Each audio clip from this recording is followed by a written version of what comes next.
തിരുമനസ് നിറവേറ്റുന്നതിലും അവിടുന്ന് നിർത്തിയിടത്ത് നിൽക്കുന്നതിലുമാണ് പരിപൂർണത അടങ്ങിയിരിക്കുന്നത്. എല്ലാറ്റിലും ദൈവഹിതം തേടിയ ഒരു വിശുദ്ധ, ദൈവം നൽകിയ വിളിയിൽ പൂർണ്ണ ബോധ്യത്തോടെ നിലകൊണ്ട പുണ്യവതി. ഒരു ദിവസം അനേകം കാര്യങ്ങൾ ചെയ്യുന്നവരായിരിക്കാം നാം. എന്നാൽ അതിൽ എത്ര കാര്യങ്ങളാണ് ദൈവഹിതം മനസ്സിലാക്കി ദൈവത്തോട് ആലോചന നടത്തി ചെയ്യുന്നത്?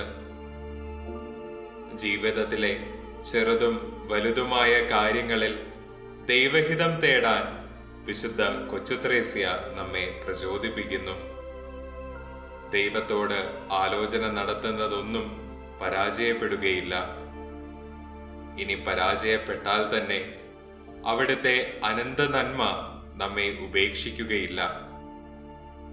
ദൈവ തിരുമനസ് തേടാനും ദൈവം നിർത്തിയെടുത്ത് നിൽക്കാനും നമുക്ക് സാധിക്കട്ടെ.